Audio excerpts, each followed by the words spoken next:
I can't believe how much we spent on Christmas this year. I mean, how many gifts does a kid need anyway? They like boxes more than toys half the time. No matter what, we've gotta cut our cost in 2020. I've got it. We got these 12 packs, even 24 packs of toilet paper. Who needs 24 rolls of toilet paper? We really only need like one every week or so. And we go grocery shopping practically once a week. They sell single rolls. So this year, we'll just get a single roll at a time. Sometimes my brilliance amazes me.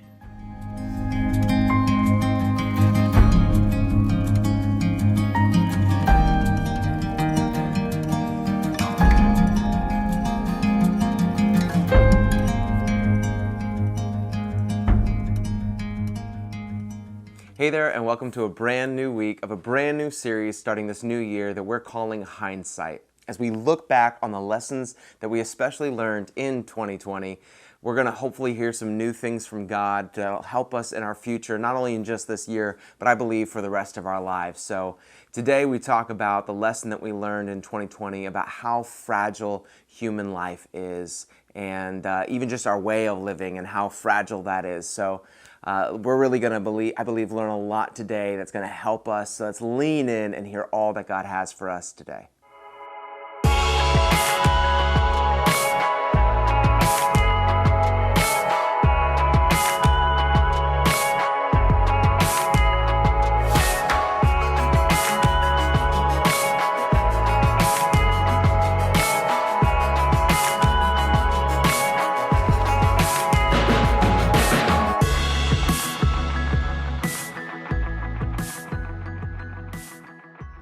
The glow of the fading remains of the fire matched the amber colors erupting on the horizon. Looking out over the valley where the Jordan River wound its way into the Dead Sea, the two weary men knew that this new day that was dawning for them might very well lead to their being dead as well. Their fighting forces had been whittled away by an equal attack of spears and swords as much as fatigue and fear. It seemed that each morning they woke up with less and less men in their battalion, as if they'd been taken up along with the morning fog once the sun arose. Poking the fire to stir any hope of flames and warmth, the Prince of Israel, Jonathan, the son of King Saul, sat by the fire pit wrestling with a deep stirring he was having within himself. This war was complicated. Their people, the Israelites, had once firmly established control and ownership over this land in Geba, where he had spent the night. But the Philistine armies, those fierce and relentless warring neighbors, had sent out raiding forces in the months prior, and Geba was one of their numerous victories gained in pushing Israel back. There in Geba, the sparse population and the ragged homes and fences of the village all reflected this painful back and forth and back and forth. And at this moment, Israel had regained control and ownership. But for how long? The Philistine forces were just about 2 miles away in the hillside village of Michmash. They could see the streams of smoke from their army's fires on the horizon. They could sense the closeness of war and fighting as if it were right at their doorstep. And yet, this war was complicated. And as Prince Jonathan stirred the fire, his heart felt a deep stirring to close that 2-mile gap, confront the army camped on Israel's front step, and send them back or take them down. But he had been waiting for his father, the king, to give clear instruction to advance forward and attack.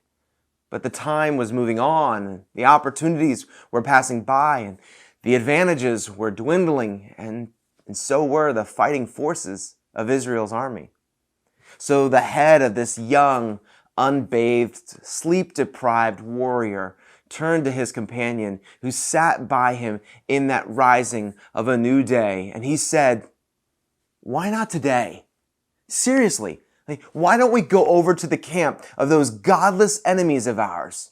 And maybe, just maybe, our God will give us victory over them." "Give us? Who us?" the servant replied. "Our tiny remnants of an army around this camp? No, my friend, I wouldn't want to bring all of them." "Oh, I was saying just you and I go over to make the attack." "Oh, we would go up the rocky crag of Seneh. They would never expect an attack from such a treacherous cliff." "But they'd see us. Wouldn't they have to see us coming up on them from their vantage point up on the top of that?" "Oh, most certainly. So here's what we would do. We get to the foot of the crag, and I anticipate that they would have seen us by then. So when we get there, they'll shout down to us. Now, if they say, 'You scoundrels, we're coming down to get you. You just wait.' Well, then we'll do that, and we'll wait and fight them down there. But if they say, 'Look what we have here. Some brave little guys come to fight us. Come on up and show us what you've got,' then that's exactly what we'll do." The plan was wild and bold, but so were Prince Jonathan and his servant. Did they have any idea? Really, what was at stake here? Did they realize how fragile and how temporary this life is? Did they realize how quickly life can end, can be taken like that in a moment? How little it takes sometimes to change absolutely everything. It could seem like they had no appreciation for life and a secure way of living. But in all reality, they had a very deep and special appreciation for life and a way of living. See, their courage didn't come from being reckless or foolish. No, it still involved a highly realistic estimate of the odds that must be faced. They knew how fragile life can be. They'd watched death change the scope of the world around them. They knew that they had entered into this world with absolutely nothing on their back. They launched into this wild adventure called life with nothing, truly nothing that they could call and claim as their own. Yes, even for a prince, that was the way it was. And they knew that they would one day exit this world with nothing, truly nothing to claim as their own. Nothing that they would take with them. Worthless. That's what it all is, right? Worthless. All of the clamoring for self-security and creating kingdoms for ourselves. See, Jonathan had watched how power and riches and the accomplishments of life had taken so much from his own father. Saul wasn't a conquering king. He was a clamoring king. He fought, but not for the glory of God and things that mattered in the grand scheme. But instead, he was about scheming for his own grandeur. He was focused on that and made some real points to show a shepherd boy close to Jonathan's heart that this was important to him. But Prince Jonathan knew that a generation comes and a generation goes, and a new one comes and then a new one goes. But the earth stays here spinning night and day and night again. A new day would dawn tomorrow. And tomorrow could be a day for fighting against the Philistines in Michmash. Of course, the Philistines could come and make an attack of their own today or tomorrow. Life's battles don't always wait for our readiness. Sometimes they come on their own timeline. And let's be honest, a power-hungry soldier could conspire against this prince and his future throne and kill him in his sleep. Or it could just be that his sleep tonight conspired on its own and inexplicably took him from this earth. Prince Jonathan knew how short and temporary life is, and we can plot and plan and say that this day or this other day we'll do this thing or we'll do that thing. But there's this funny thing you need to know about plans. They're always work of future fiction.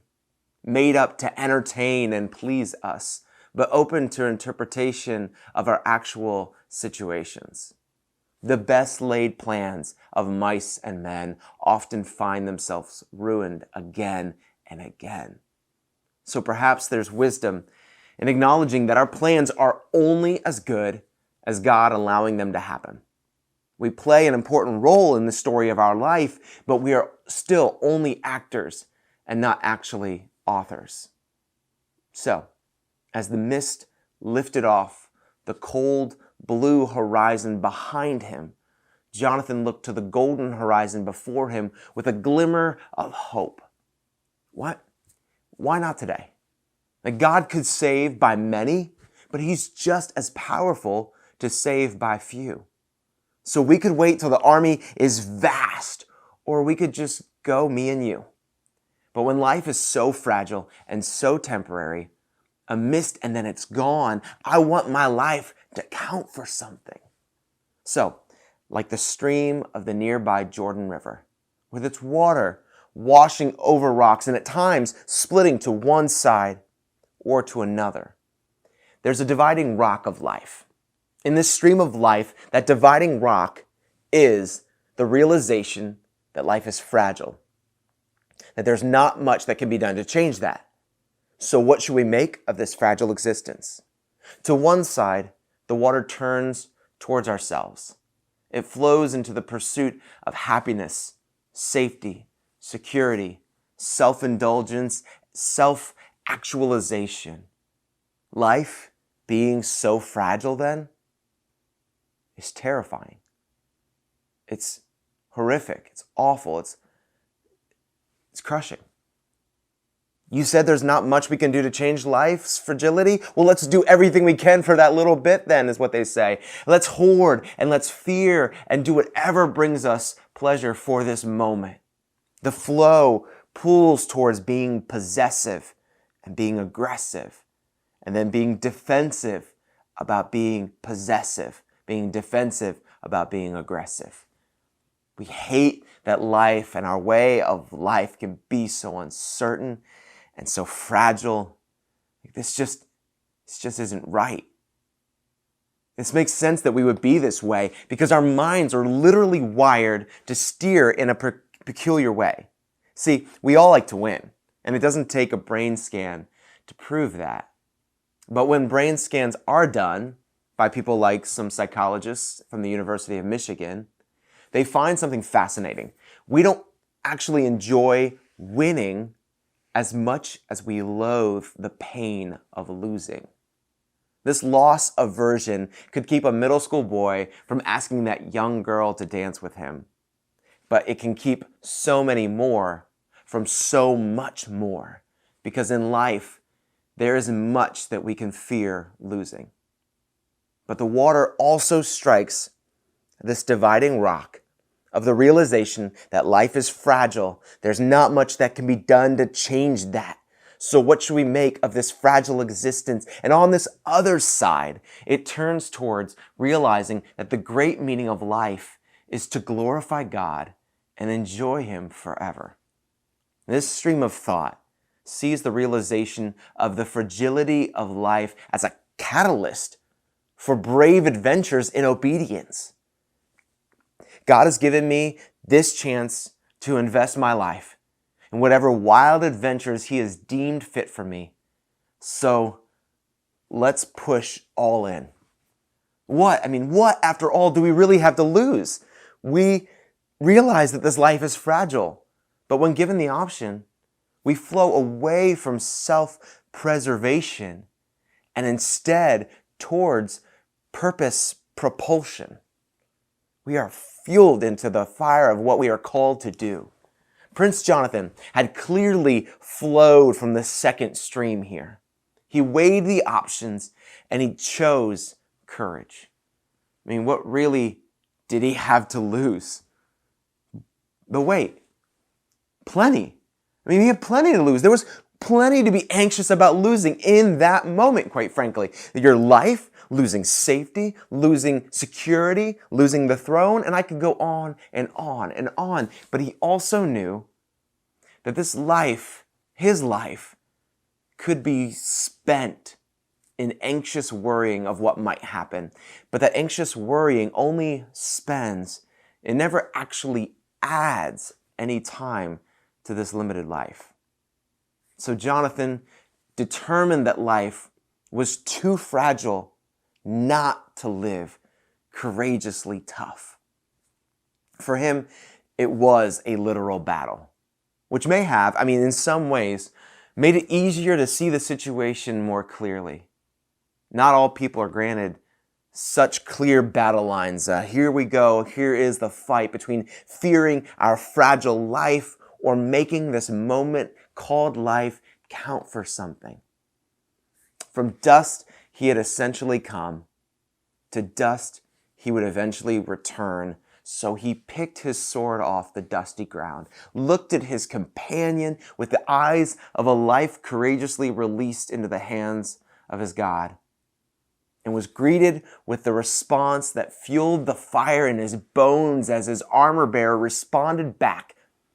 Do all that is in your heart. Do as you wish. I am with you, heart and soul. Do all that is in your heart. I am with you, heart. All this heart talk in these 3 sentences fits well when you realize that the very word courage literally means to take heart.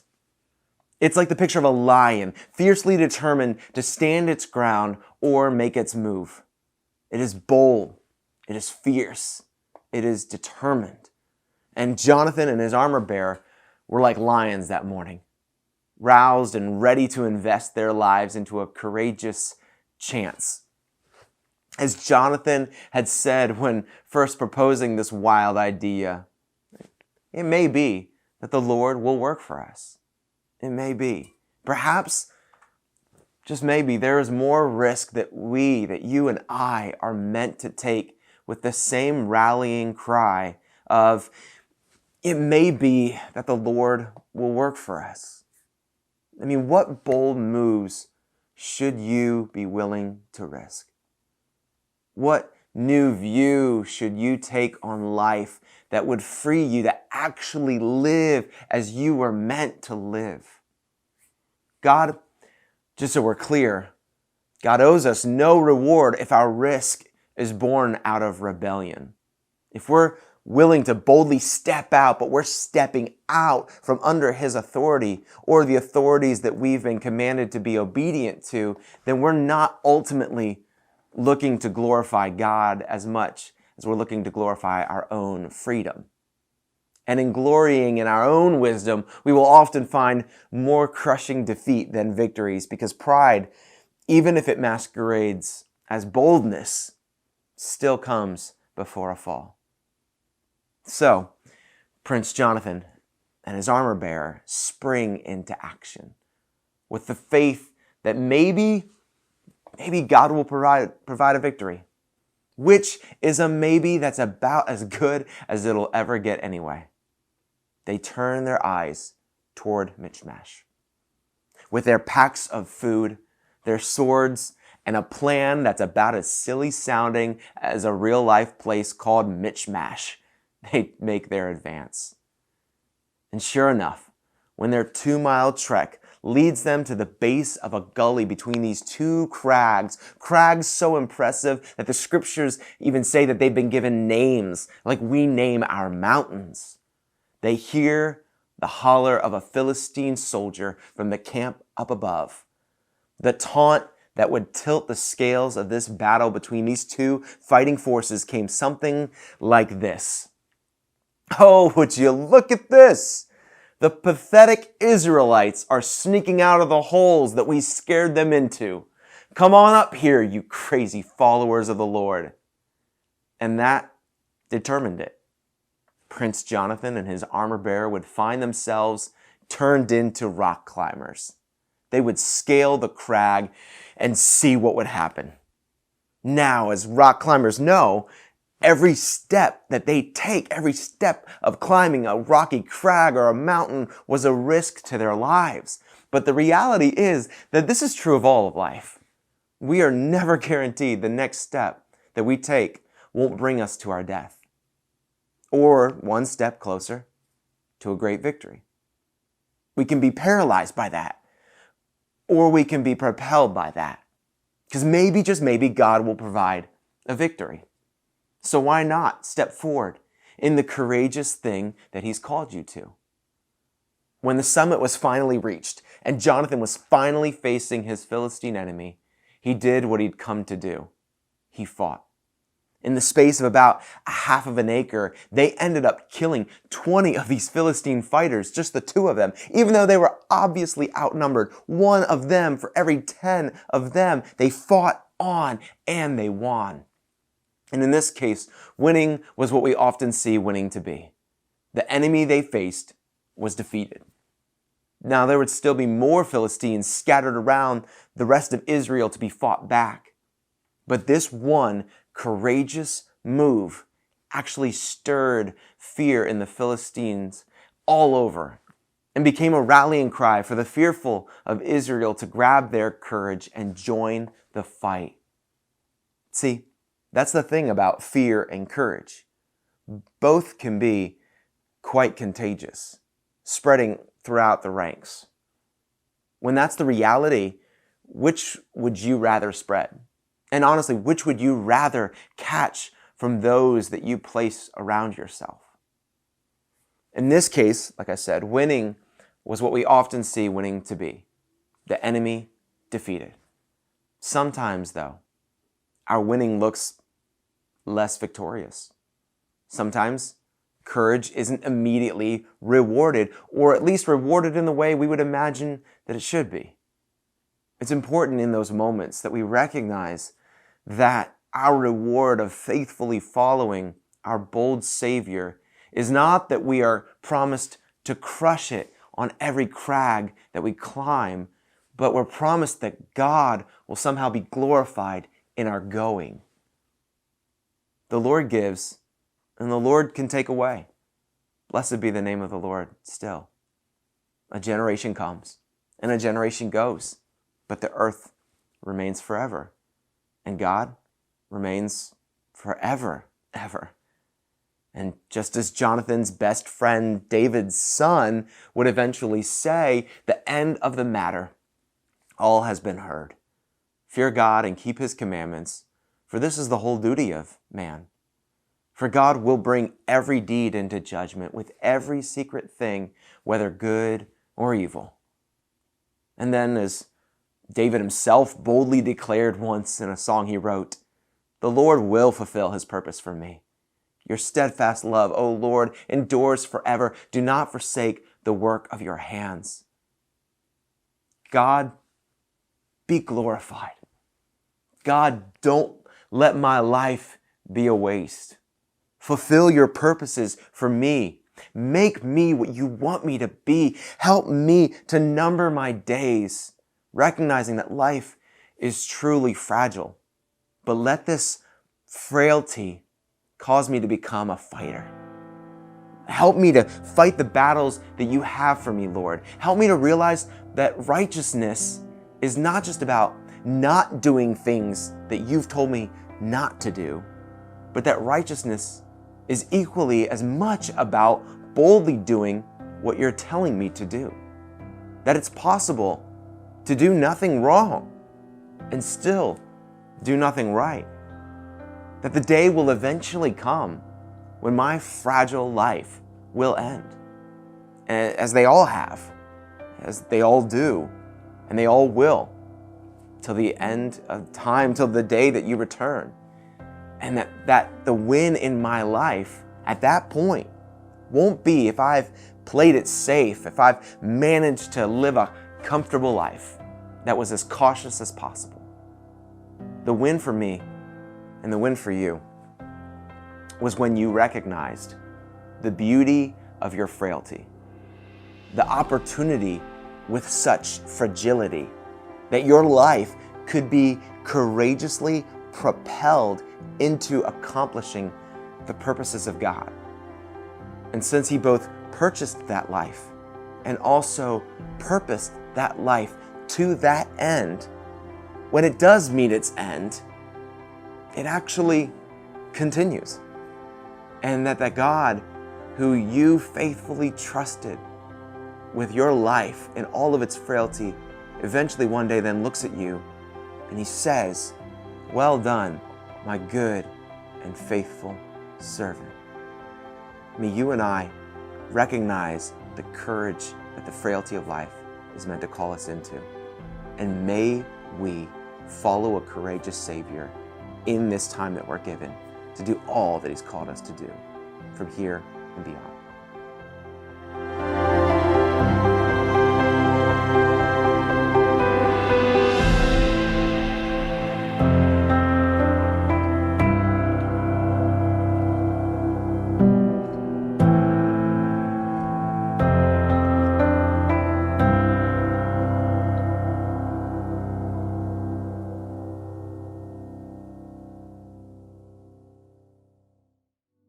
There are a couple things I want to make sure that we know about the coming days and weeks ahead, starting with tomorrow begins our 21 days of prayer and fasting as a church. Now, we have done this for every beginning of the year since we started almost 5 years ago. We have taken these first 21 days towards the beginning of the year and dedicated them to really pursuing God in a special way. And that's what prayer and fasting really is about. If you're new to this idea of prayer and fasting, there's information that we'd love to go ahead and give you about that. But we also know that for some of us, we've done this now a couple of times. And so my encouragement to you this year is going to be to really take and make this one a special one.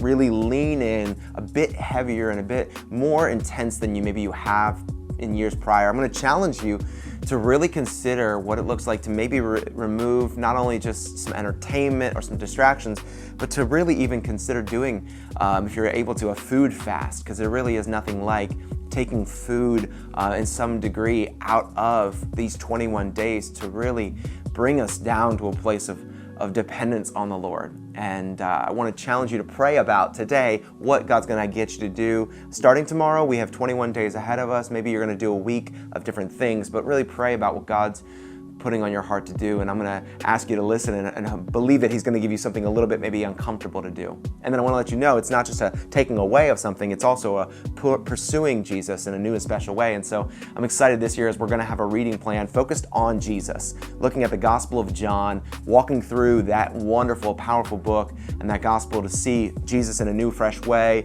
what He's called His disciples to be like and do. And I believe God's going to speak to us in really profound ways during this. Also, we aren't sure when the day's coming, but we're getting closer to the day that we'll be able to open the doors to our new facility. We're still very much in the renovation process, and so those of you who are giving towards that, thank you so much. We still have a need to meet so that we can go ahead and pay our different contractor as well as the resources that we need for this space. So thank you for being a part of that. And then lastly, but not leastly, in order to get ready for being back to meeting together as a group, one of the things that's really important is that we get the people that call Alive Church home together and talk about what is the mission and vision of our church and how are we going to work together to accomplish it. It's not going to happen by accident. And so what we're doing is we're calling these meetings forward shift trainings, and we're going to have 3 of them on January 10th, 17th and 24th, and we'd love for you to be a part of that. If you call Alive Church home, we would really love for you to be a part of that. The where and the exact time are still going to be determined yet and communicated to you, but set apart those days if you could for those meetings so that we can have you there and you can get to hear where we're going as a church. Thanks so much for being a part of today, being a part of this new year with us. We believe the best is yet to come, and God has great things in store for 2021.